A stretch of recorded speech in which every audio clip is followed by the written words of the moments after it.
जैसे आप यूनिवर्सिटी में हैं और आपको किसी दोस्त ने कहा कि आओ कैफेटेरिया चलते हैं, खाना मैंने खाना है।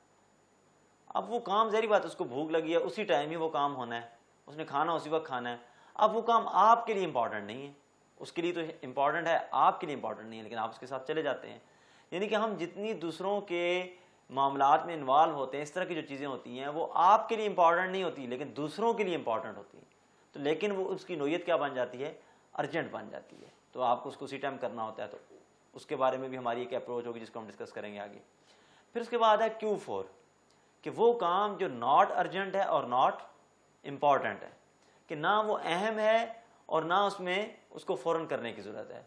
जैसे क्रिकेट मैच देखना, फुटबॉल मैच देखना, मूवी देखना या गपशप करना, टीवी पे टॉक शो सुनना, कोई भी ऐसी चीज़ कि जो नॉट इम्पॉर्टेंट और नॉट अर्जेंट की कैटेगरी में आती है। फेसबुक पर एक हद से ज़्यादा वक्त देना और जो है वो इस तरह की एक्टिविटीज़ में इन्वॉल्व होना। अब हम ये देखें कि इन 4 खानों में से आपकी ज़िंदगी का ज़्यादा वक्त किस में गुजरता है। अगर मैं आपसे पूछूं ख़ास तौर पर अपने नौजवानों से कि उनकी ज़िंदगी का जो मेजर टाइम है, जो बड़ा हिस्सा है वक्त, वो कहाँ गुजरता है, तो उनका जवाब होगा Q4। और हम भी अगर अपनी ज़िंदगी पे गौर करें तो हमें ये लगता है कि हमारा ज़्यादातर वक्त खाने में, पीने में, सोने में, गैर ज़रूरी सोने में। अगर हमारी नींद 6 घंटे है और हम 8-8, 10-10 घंटे, 12-12 घंटे सो रहे हैं, तो फिर ये क्या है, Q4 है। वीकेंड आता है, हम 2-2, 3-3, 4-4 मूवीज़ देखें, सारी रात जागें, फेसबुक यूज़ करें, सारा दिन सोएं, तो ये दोनों दिन क्या हो गए, Q4 में चलेगी। अब जिस कौम की, जिन नौजवानों की, जिन लोगों की ज़िंदगी Q4 में गुजरती हो, क्या वो कामयाब हो सकते हैं? क्या वो दुनिया की कौमों में अपना मुकाम बना सकते हैं? क्या वो आगे बढ़ के कामयाबी हासिल कर सकते हैं? क्या ऐसी कौम को अल्लाह ताला जो है वो दुनिया और आखिरत में कामयाबी देंगे कि जो अपना वक्त जो है वो इस तरह ज़ाया करते हों? एक हदीस मुबारक है कि हुस्नुल इस्लामिल मर्ई तर्कुहु मा ला यानी, कि किसी भी इंसान के इस्लाम की खूबी ये है कि वो लाजानी चीज़ों को छोड़ दे। वो सारी लाजानी चीज़ें क्या हैं, Q4 है, बेमकसद चीज़ें हैं जिनमें हम अपना वक्त ज़ाया करते हैं, पैसा ज़ाया करते हैं, एनर्जी ज़ाया करते हैं, रिलेशन ज़ाया करते हैं अपने। अब हम आते हैं Q3 की तरफ। Q3 वो है कि किसी दोस्त ने कहा कि आओ असलम मार्केट जाना है, फ़लाँ शहर में जाना है, फ़लाँ जाना है, तो हम उसके साथ चल पड़ते हैं। अब ये क्या है, वो काम वो अकेले जाके भी कर सकता था, उसने वैसे ही हमें कॉल की, हम भी साथ हो लिए और 2 से 3 घंटे हमने अपने ज़ाया कर दी। हमें करना तो अर्जेंटली पड़ा, इंपॉर्टेंट तो नहीं था। तो Q3 भी अपने फ़िल्टर्स लगाएं। हर फ़ोन कॉल पे हर शख्स को, हर किसी को जो है वो रिस्पॉन्ड नहीं करना होता। चूज़ी बने, लीनियंट नो करना सीखें। हमारे नौजवानों का और ख़ास तौर पे जो लोग बहुत ज़्यादा दोस्ती के कायल होते हैं, उनका भी ये बहुत बड़ा मसला होता है कि उनके वक्त का बड़ा हिस्सा किस वजह से ज़ाया हो जाता है, दूसरों की वजह से, नॉन प्रोडक्टिव एक्टिविटीज़ में। तो Q3 को भी कम से कम करें, फ़िल्टर लगाएं। किसकी कॉल सुननी है, किस वक्त सुननी है, कैसे रिस्पॉन्ड करना है, किस तरह रिस्पॉन्ड करना है, अपने आप को एक स्केजुलिंग में रखना है, अपना टाइम टेबल बनाना है, अपनी प्लानिंग करनी है। जब आप इस वैल्यू से सारी चीज़ें करेंगे तो फिर आपका Q3 भी जो है वो शार्ट होना शुरू हो जाएगा। फिर उसके बाद हम आगे बढ़ते हैं Q2 की तरफ। इस पूरे चारों क्वाड्रेंट्स के अंदर सबसे इंपॉर्टेंट अगर कोई क्वाड्रेंट है तो वो Q2 है। अगर आपकी ज़िंदगी का ज़्यादा वक्त Q2 में गुजरता है तो आप कामयाब इंसान हैं, और अगर आपके वक्त का ज़्यादा हिस्सा Q4 में गुजरता है तो आप नाकाम है। Q2 क्या है, इम्पॉर्टेंट नॉट अर्जेंट। काम इम्पॉर्टेंट है, अर्जेंट नहीं है।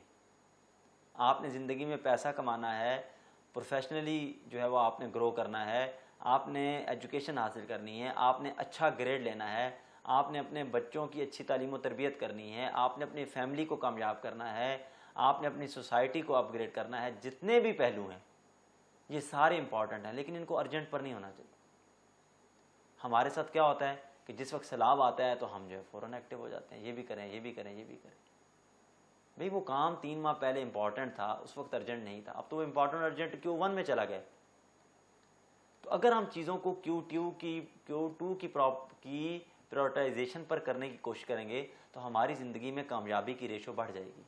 हम ज़्यादा कामयाब होना शुरू हो जाएंगे, ज़्यादा बैलेंस होना शुरू हो जाएंगे, हमें ज़्यादा इनर पीस हासिल होगा, हमारी परफॉर्मेंस जो है वो बढ़ जाएगी और हमारे अंदर जो स्ट्रेसेस हैं वो कम होना शुरू हो जाएंगे, परेशानियां जो है वो कम होनी शुरू हो जाएंगी। हमारे रिलेशंस अपने वालिदैन के साथ, बहन भाइयों के साथ, दोस्तों के साथ ज़्यादा बैलेंस हो जाएंगे कि लोगों को हमारी जो है वो हमारे बारे में एक उनकी अच्छी ओपिनियन होगी कि हम रिलायबल होंगे, लोग हमारे ऊपर ट्रस्ट करेंगे, हमारी एक क्रेडिबिलिटी होगी, लोग एतमाद करेंगे, कॉन्फिडेंस रखेंगे ऐसी पर्सनैलिटी के ऊपर कि जो है वो Q2 में अपने काम करती होगी। फिर जब हम Q2 में काम नहीं करेंगे तो वो सारे काम कहाँ शिफ्ट हो जाएंगे? Q1 में।